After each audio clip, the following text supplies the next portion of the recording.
We talked this morning a little bit about, sexual offenders, known sexual offenders within the congregation.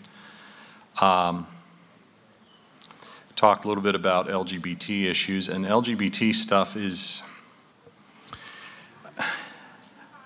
I imagine in 10 years we'll have a little more solid information and the lay of the scope of the land and how these issues and the confrontations that are inevitably going to come up will take the shape that we'll know a little more about. Right now, everybody's just trying to figure it out. But I'd like to just talk to you a little bit right now about, we talked about known sex offenders this morning. How do you deal with, and I don't have a PowerPoint, okay, so you don't have to look at my slides. Unknown sex offenders. A lot of times I get asked things like, how do you, I got a guy in my congregation and he acts a little strange towards children. A couple of the parishioners have come up to me, my members, and expressed concern. And you don't want to go on a witch hunt, right? Because there are people who are odd. There's nothing wrong with them, they're just odd. We're all a little odd in some way or another, right?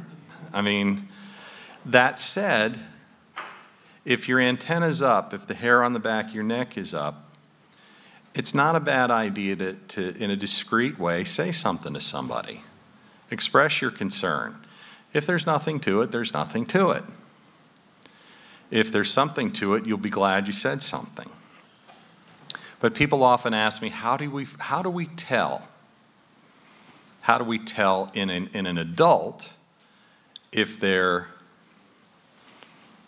have the propensity to be an offender? And how do we tell with a child if they're being abused?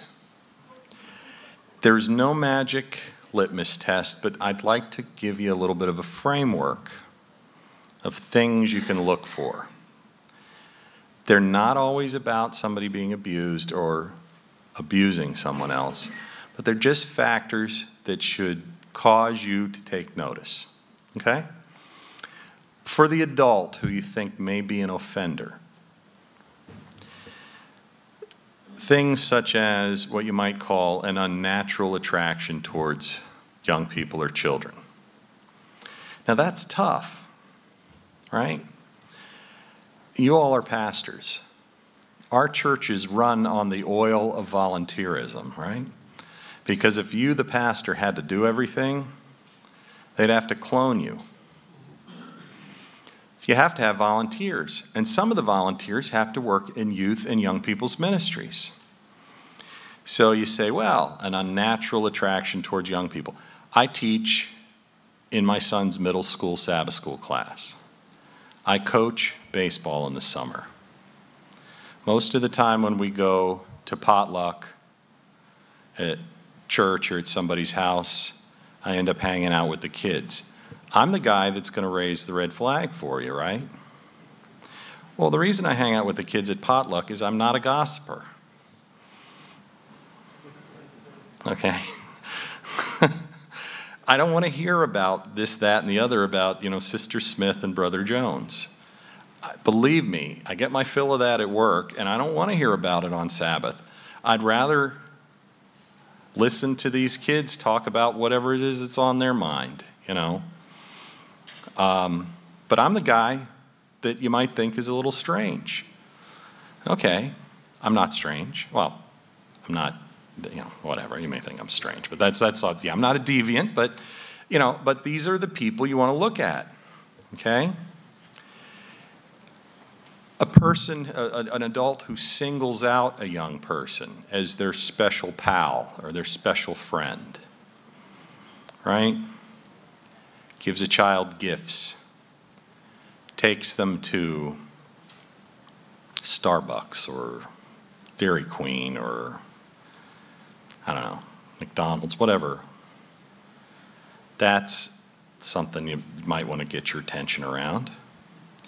I'm on the school board at Spencerville, and I'm also on the personnel committee. And this time of the year, we evaluate teachers.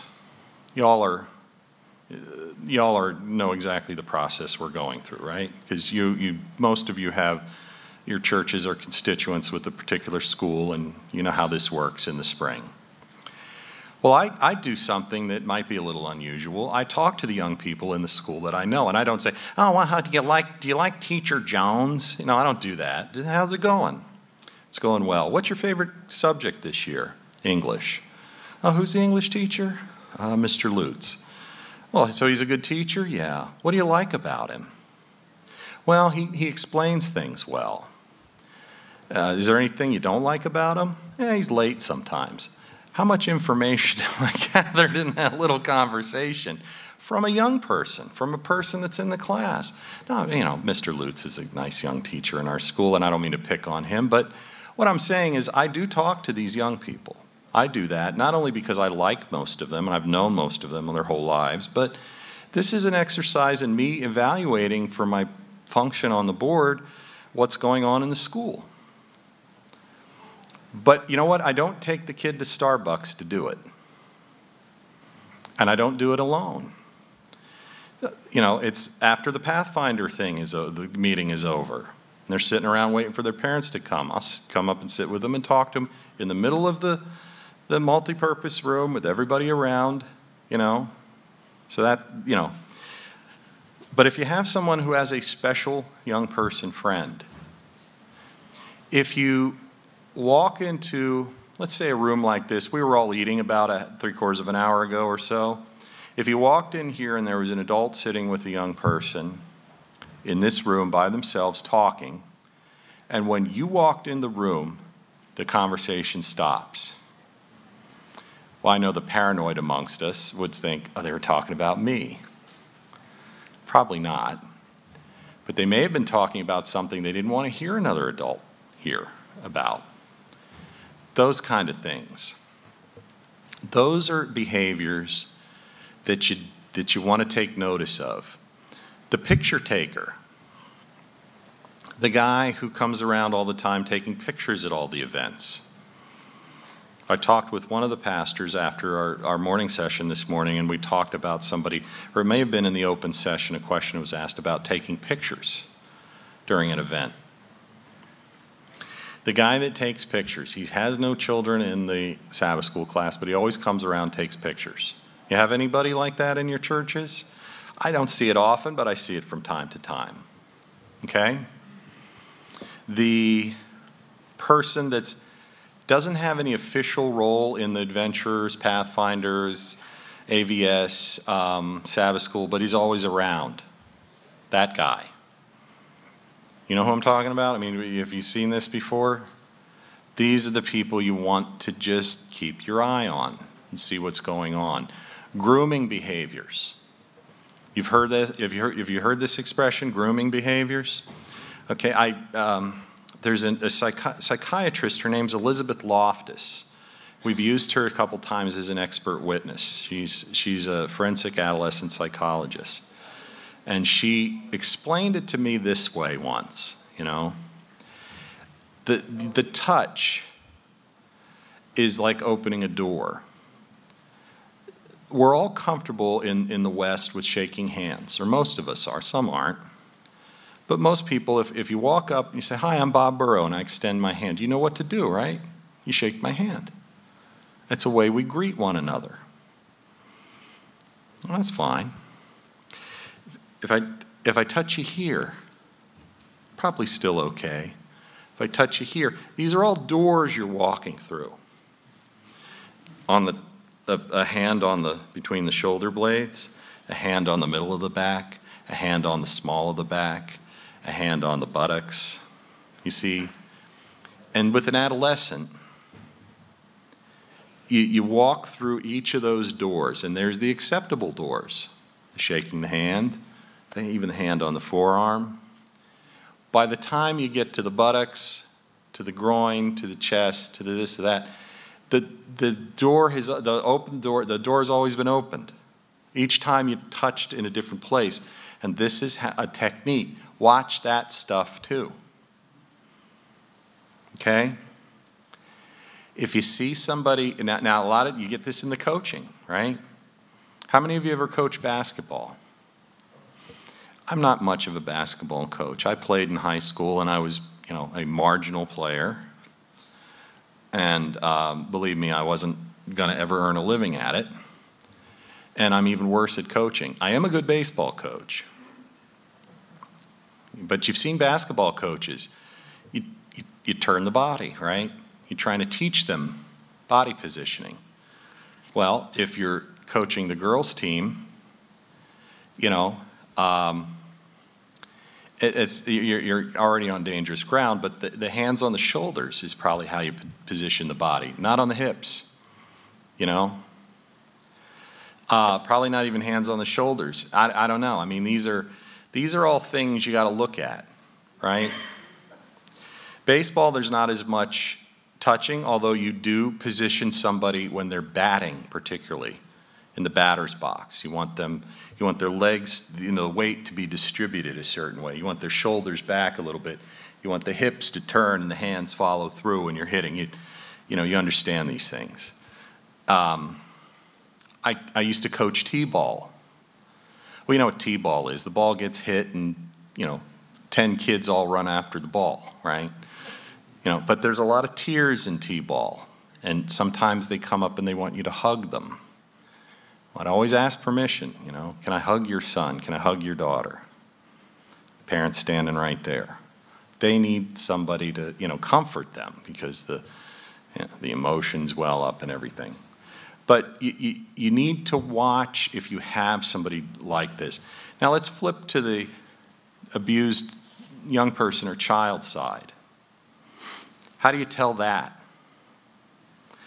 And none of these are foolproof. None of these are the litmus test. If this is going on, then that must be going on. These are just things that should catch your attention.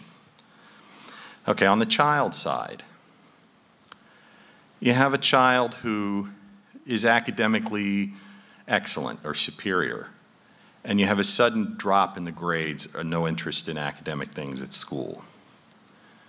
A well-groomed child becomes slovenly and does not take care of personal hygiene issues all of a sudden. Okay?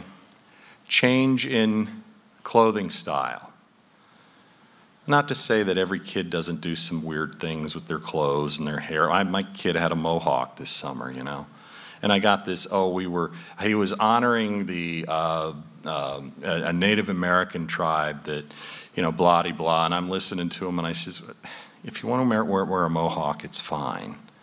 When you start school again and they tell you can't have it anymore, you got to cut it off. Okay? So don't give me the Native American honoring blah, blah, blah. He may have been sincere, but the story had a little scent to me, if you know what I mean. So I'm like, whatever. I'm not going to oppose. You want to wear a mohawk? I don't see there's a moral issue here. Anyway. But drastic changes. You've seen the goth people, they call it goth. Jet black hair, black nail polish. The girls with the raccoon eyes, they call lots of too much eye makeup, Not that some kids don't do this, but these drastic swings and extremes can be an indication. Sudden weight loss or weight gain for no apparent reason.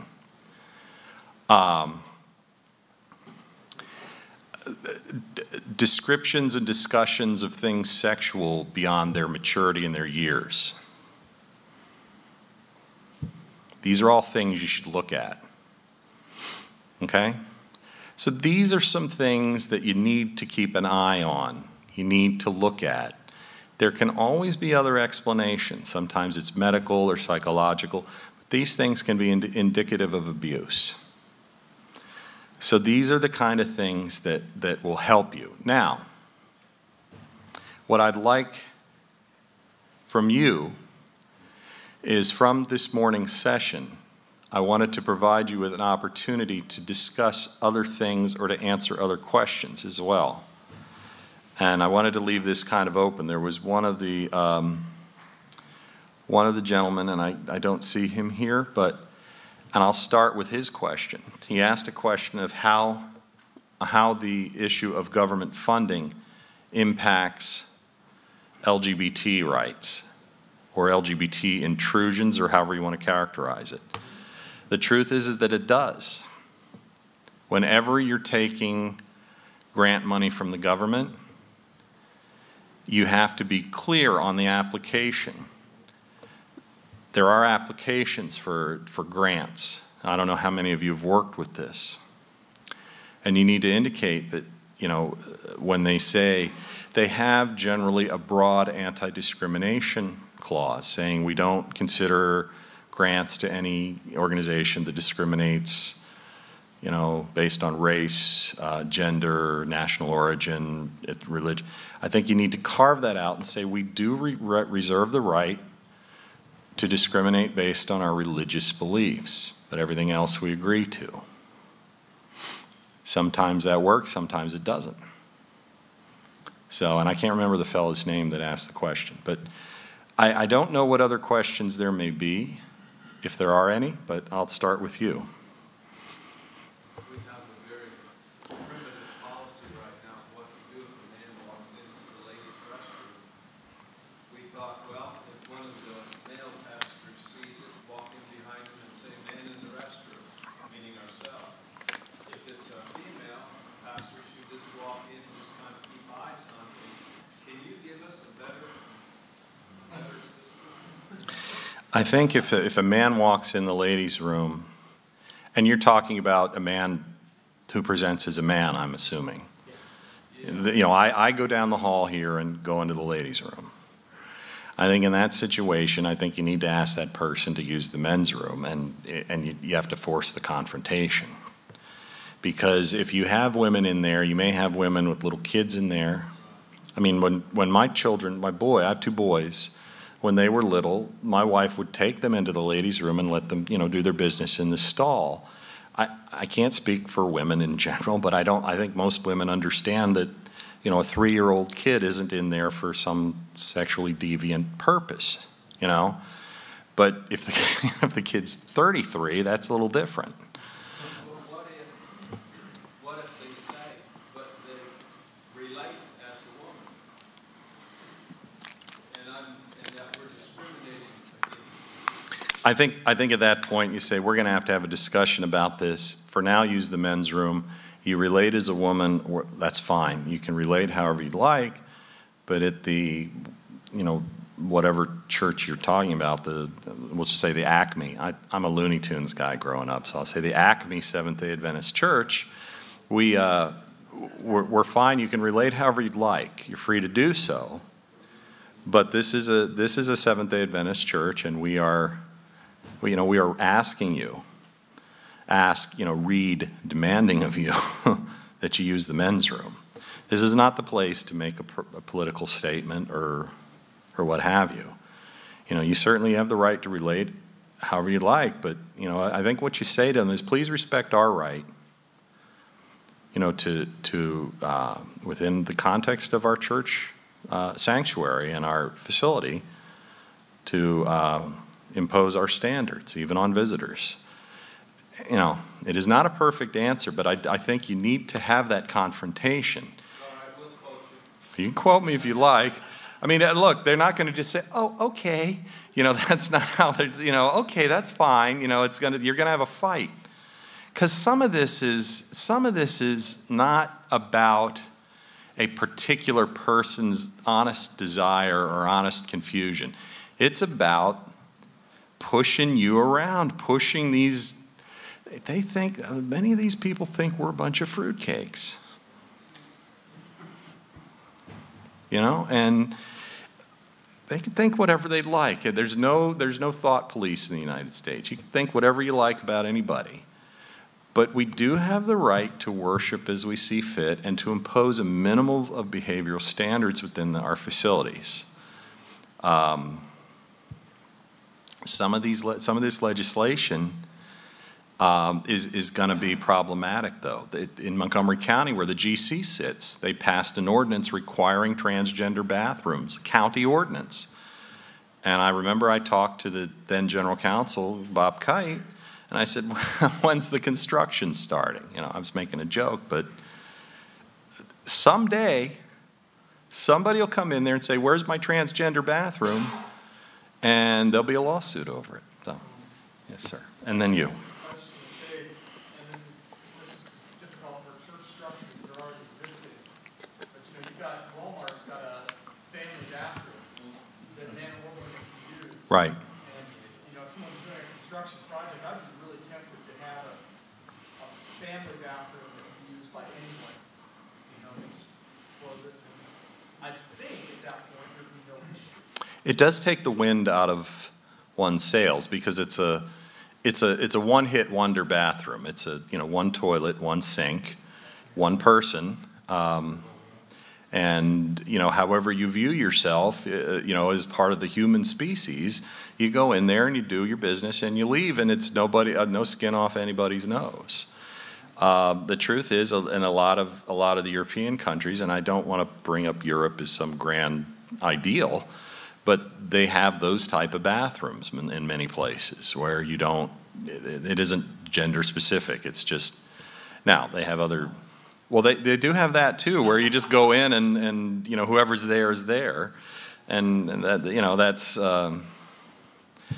that's well, for me as someone raised in the United States, that I'm uncomfortable with that, just to be blunt. I mean, they think I'm fruity or weird or something, but be that as it may. And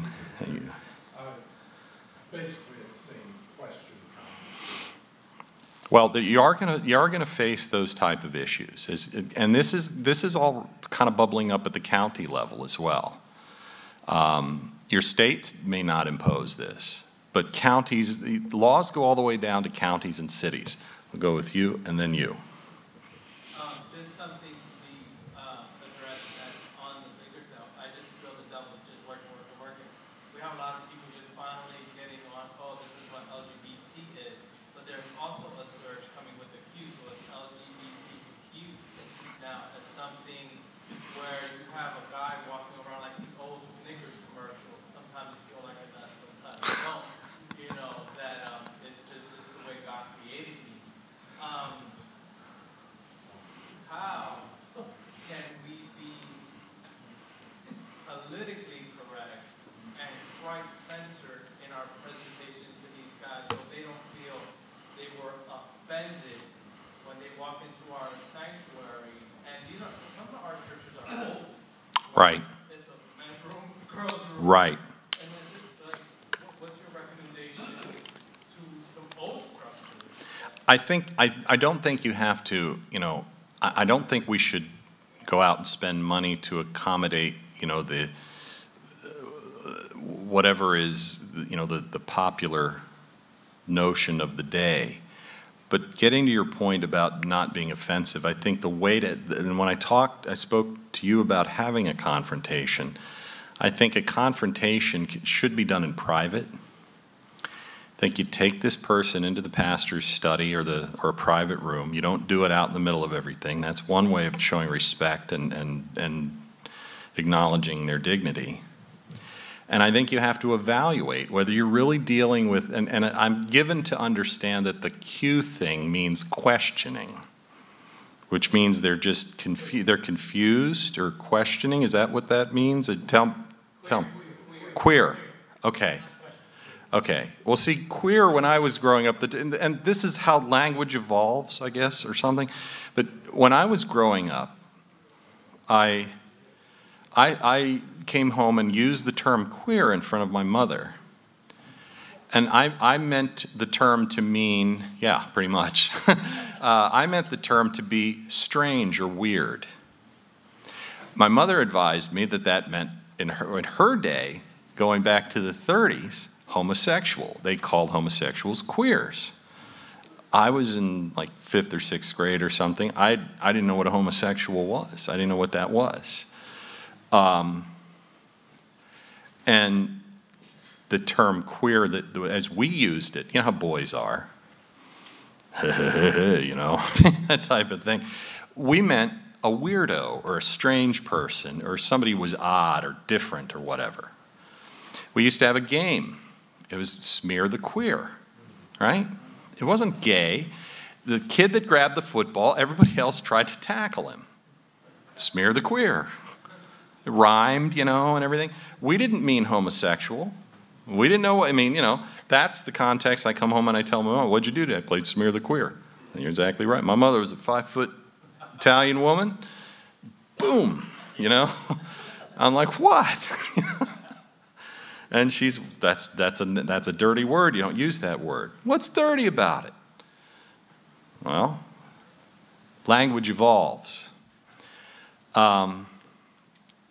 So yeah, I mean, but to answer your question, I think you have to do everything you can to affirm their dignity, which means doing it in private, speaking to them in loving tones, but you also have to be firm.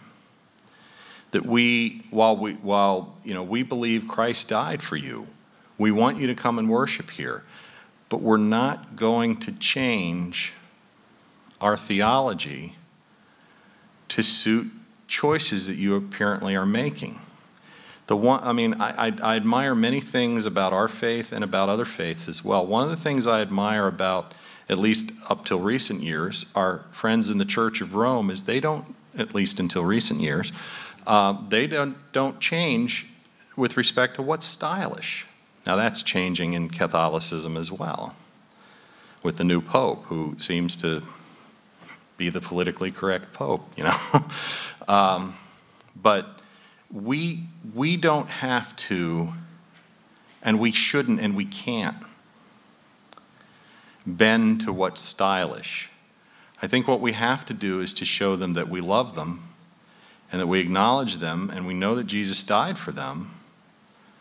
But our church teaches us that there are men and there are women, you know. So, but as I said, these county ordinances are something that's going to come up. The issue of press coverage. This is a hot thing in the press. You turn somebody away. I mean, what happened to these people in Indiana that decided they didn't want to bake a cake for a gay wedding? Well, they were boycotted and harassed until they shut the bakery down. This is something you want to avoid. And when you have that talk with the person in your church, if you have such a person, I think you'll know in about 15, 20 seconds what you're dealing with.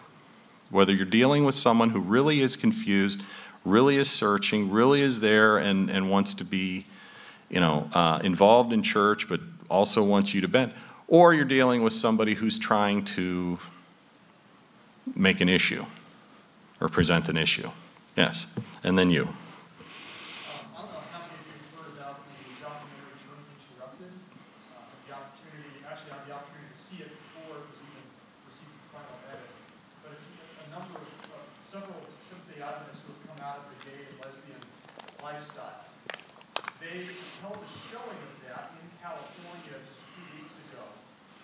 And it was protesters. We had protesters who lined up outside. There was a former Adventist pastor who was leading part of that protest there. It was on the news.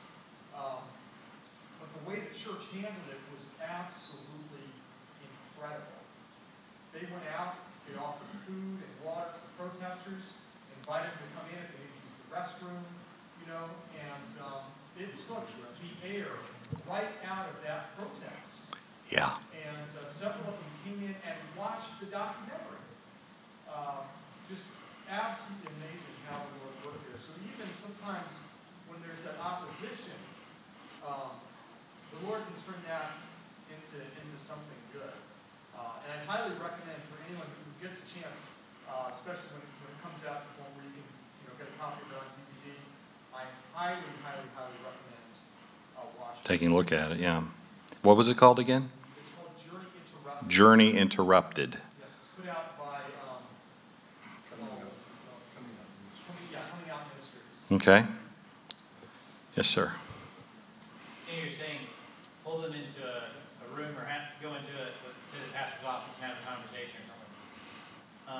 What are the legal ramifications, though, of more one-on-one?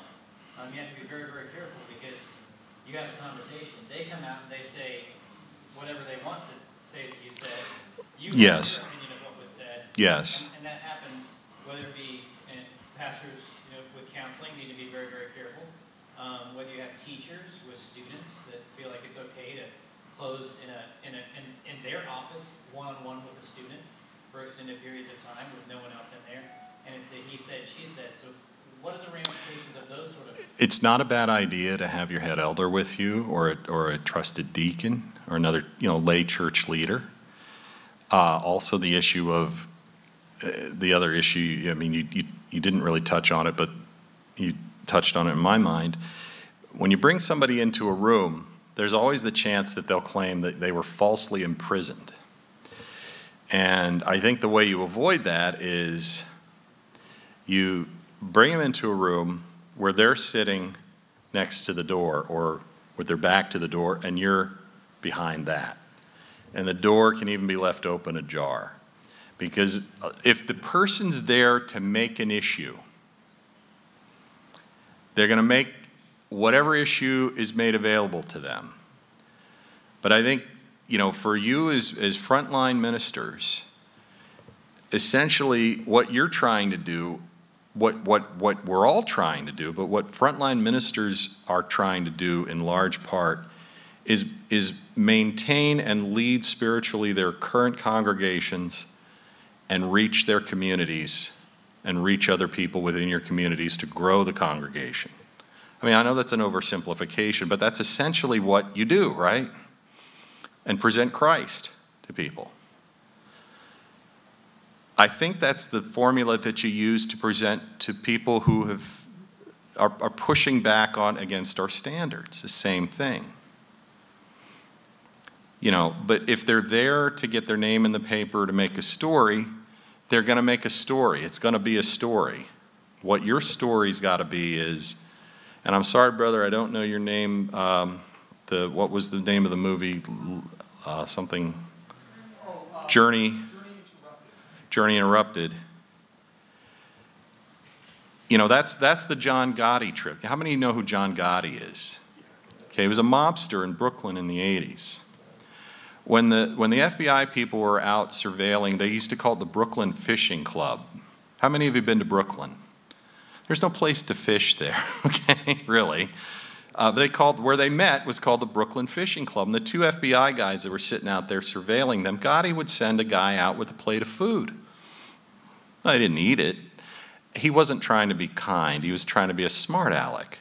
But it's the same thing. You've heard the expression, kill him with kindness? Yeah. Be kind. Be respectful. But be firm. This is our church standard. We're not intending to change because of choices you wish to make in your life. If you wish to make those choices, we still love you. Christ still loves you and accepts you and forgives you.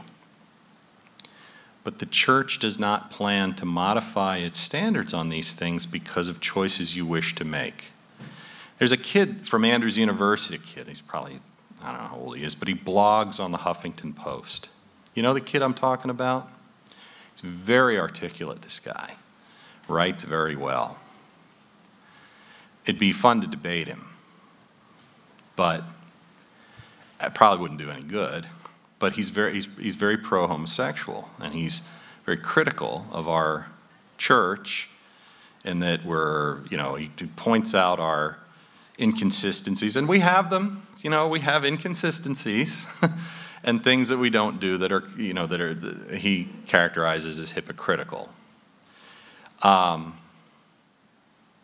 There's a lot of justification in there. But this is a script. You read this guy's blogs, and I read what he writes on Huffington Post. You read this guy's blogs. Our young people are absorbing this. Our young people are adopting a lot of these ideas. And so, these are questions you're going to have to answer. Why are you discriminating? Why are you, these are, I was born with brown eyes. I didn't choose brown eyes. I'm okay with my brown eyes. They don't work so well, but the color, I have no issue with the color. But I didn't choose my brown eyes. I may have chose green eyes or blue eyes or black eyes, but I was born with that. Well, see, this is how they see sexual preference. You were born that way. So how can you say how you were born is a sin? I don't know how one becomes, I think there's a learned element to human sexuality and a genetic element to it. I'm not sure how that all works. I'm not smart enough to know that. But people have come up with the idea that I was born that way. I was born that way can be used to justify anything. Okay? Yes, sir. There's a genetic factor to alcoholism as well. I'm sure that's true. In fact, I think that's been scientifically proven, yeah. Right. It doesn't mean that you allow people to, drink themselves to death. Well, the way it was explained to me on alcohol was there are a lot of people who never take a drink who are alcoholic. But there is a receptor, a nervous receptor, that if you take the drink, that receptor is turned on. I'm not a biologist or a neurologist or whatever, but I get it. I get it. So I may be an alcoholic. I've never taken a drink. If I never take a drink, I may go to my grave never experiencing the challenges of alcoholism, but I may have that receptor in my DNA. So anyway, I can't see, the lights are very bright, so I will acknowledge whoever has their hand up with a question. Oh, I'm sorry. Just a comment. I need some balance here. If the Muslim, they have the mosque, and it is typical that a homosexual will not go there. They will be thrown out. Now, I am a member of the Adventist Church. The Adventist Church has the church. How is it that I pay my tax? I am free to worship how I have chosen to worship.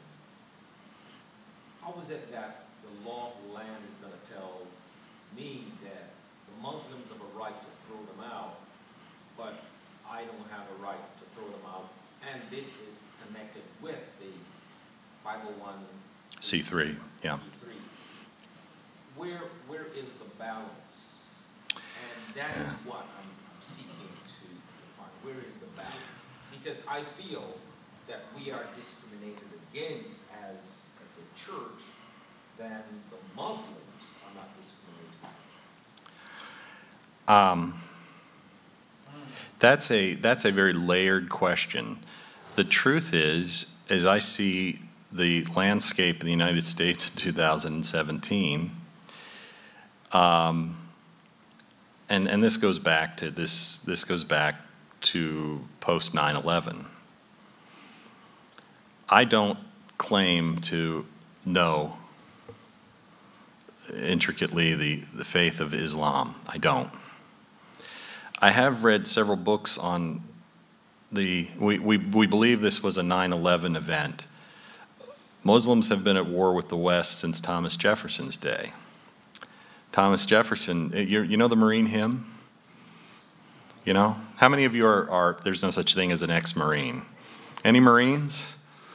Okay, you've heard from the halls of Montezuma to the shores of Tripoli.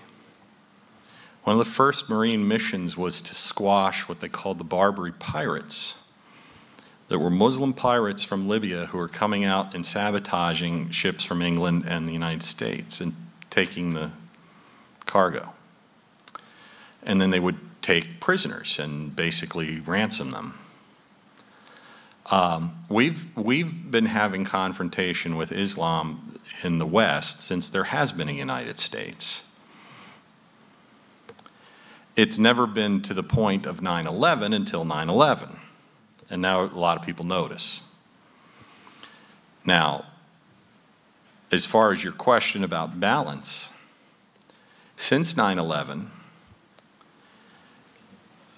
obviously there were lots of emotions there, and there was lots of attempts by our political leaders of the time to, quash the hate, the inevitable. On 9/11, I was in my law firm, and I practiced with two fellows of the Jewish faith. And one is, both of them are still friends, but Alan I still keep in touch with. And I said, I'm going to have a hard time forgiving them, I said to Alan.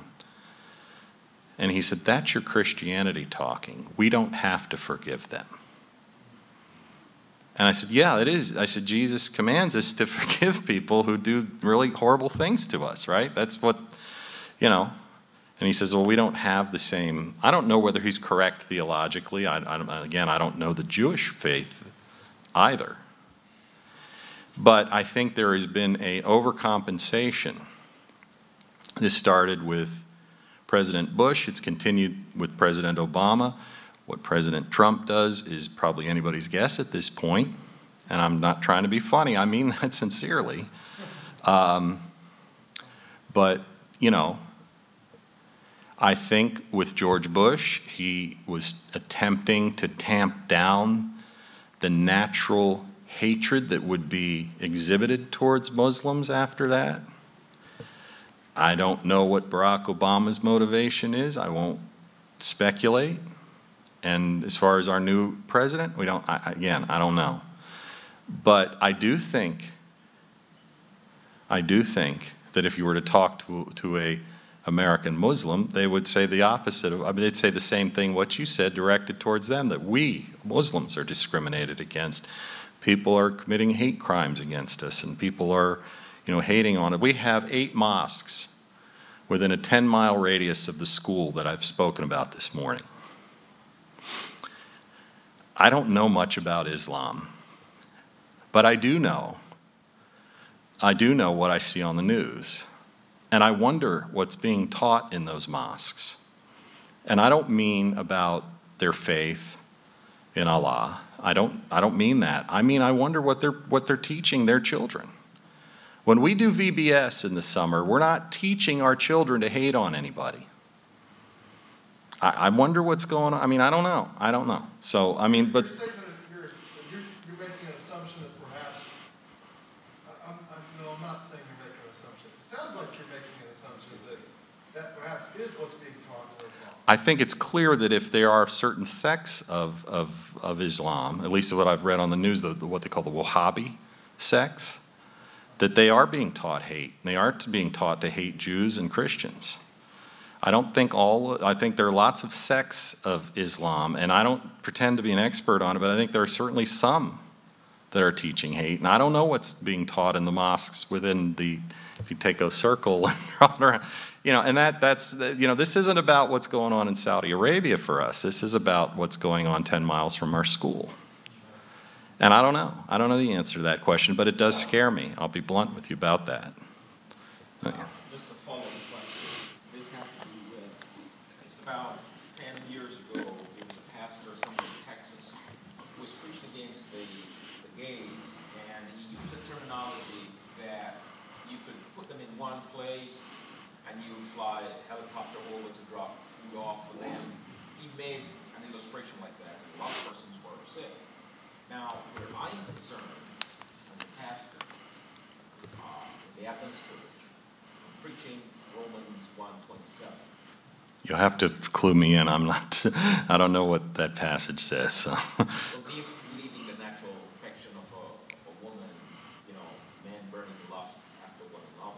I see. If I'm preaching that at my location, under the address, and that goes live on the internet, I know that someone is going to attack me, but tell me, where is my right in terms of my location, my address? It is registered with the federal government that this congregation is situated at this point.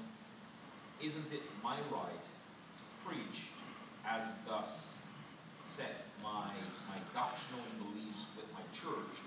And then, well, just to say, a Muslim mosque down the road, they have their closed services that's going on. They're registered, they're located there, they're free to preach what they're preaching inside.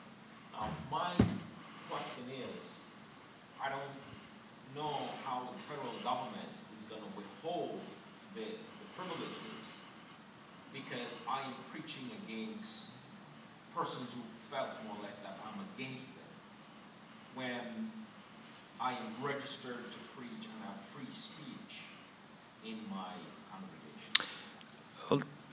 You know, right now, you do have free speech. But I think this whole issue with Islam is going to erode all of our religious freedoms.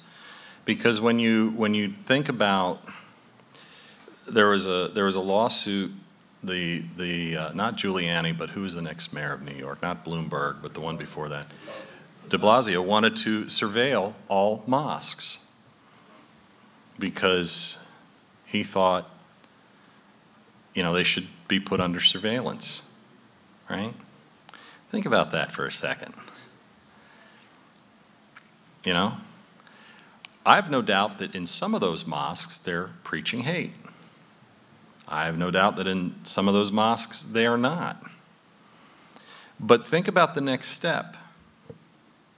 The next step isn't, and it's like, well, it's the Muslims, it's not us, so who cares? Well, we need to care, because the erosion of freedom, part of what I've gotten to debates with people about the issue of the concept of a hate crime, okay? And I've heard both my view of it and somebody else's view of it. We don't have thought police in the United States. We didn't used to anyway. And to punish someone for their behavior is one thing. To punish someone for their thought is another thing, and it's a very slippery slope. It sounds great, because we think we should punish someone for hating. I don't want to hate anyone because of my religion, because of my acceptance of Christ. Christ tells us we're not to hate our enemies, we're not to hate anyone. But with respect to the civil law, I'm not sure I agree with the idea of a hate crime, because you're punishing the thought. I'm not the guy who's being terrorized, though, so I do listen to other views, and I respect other views. But it just seems to me that the broader picture, and it gets into the religious liberty issue. You say, okay, let's conduct surveillance on Muslims. What about churches like ours that have standards about human sexuality? Is that hate thought too? To some people it is. So, so do we get surveilled too? That's the problem I have with it. I guess as I've grown older, I've become more of a libertarian. Yes. Quick question. Something that happened in 2016 that I don't think he was an active pastor, but definitely had ties to Adventism, was a man that they asked him for his sermon. And I don't know if he was speaking about LGBT. Yeah, I read that somewhere. I know what you're talking about.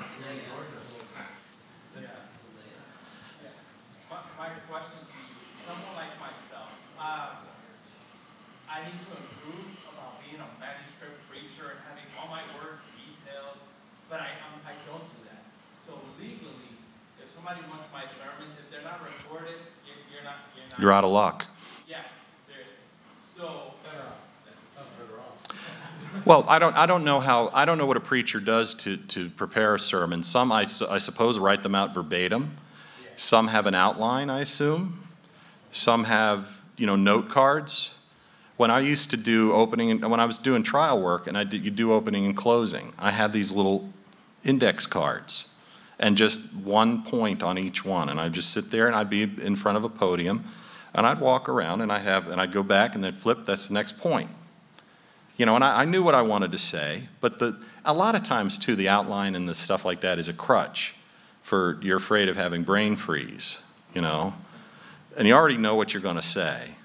I don't know. Do you guys rehearse your sermons? Do you run through them before? Okay, I don't know. I'm asking. I never saw my father do this, but as far as asking for sermons are concerned, I would be very reluctant, very, very reluctant to give anybody my sermons, particularly a governmental agency.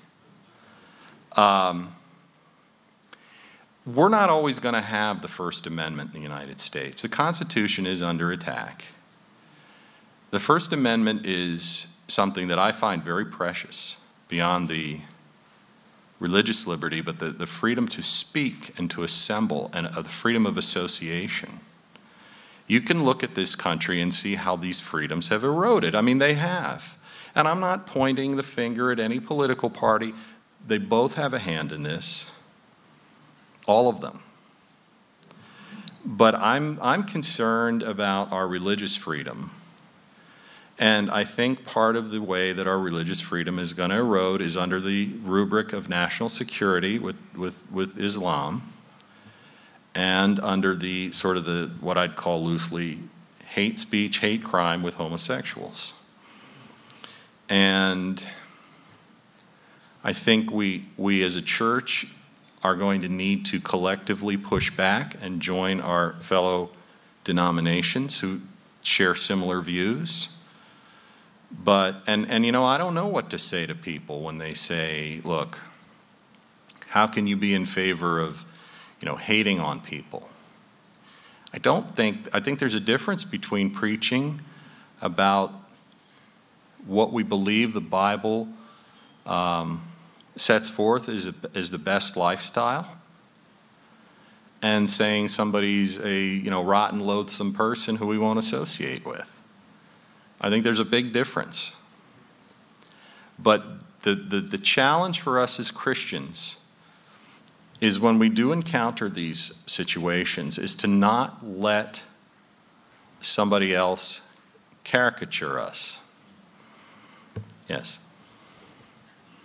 I'm going to be pretty forward here. I think one of the problems with that is most of us don't have much contact with people who are in the LGBT community. I have probably somewhere close to 15, 18 people that I've known in my life, you know, different levels of, you know, some of them very close friends, some of them who, you know, just passing acquaintance, who have struggled with those kinds of issues in their lives.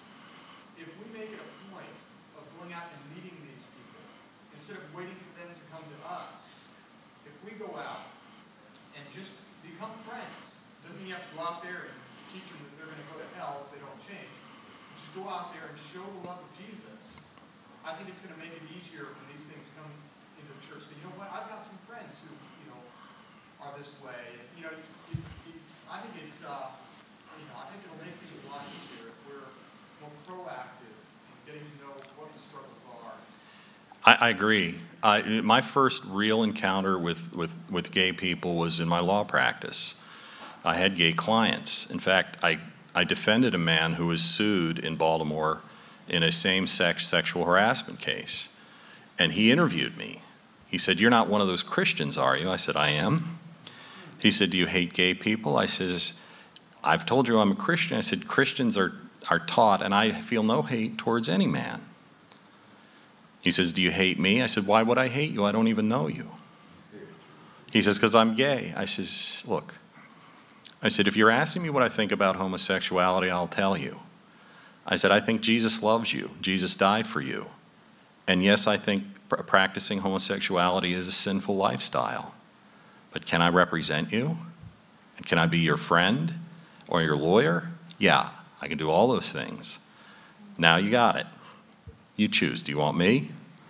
He chose me. And I was able to get a defense verdict for him in a trial. It was a week-long trial. Anyway, I won't bore you with the details, but the point is, I had a chance to witness to the guy. One more question on the front, and then the next speaker, I think, is scheduled at 3. Okay, I can't even see what time it is, so you tell me, are you the next speaker? Okay, well, then I'll take one more question, then I'm done. So Bob, I've heard that some of our colleagues are starting to carry personal liability insurance for advice they may give as not necessarily professionally good. Would you advise us as employees and as church leaders to occasionally or to take out personal liability insurance? To the extent you're working, the question is, some of the pastors are taking, and teachers I assume as well, and leaders are taking out personal liability insurance policies for counseling people? For advice they may give outside of the professional realm. Okay, advice they may give outside of the professional realm. I think if you're a Georgia-Cumberland teacher, pastor, administrator, I think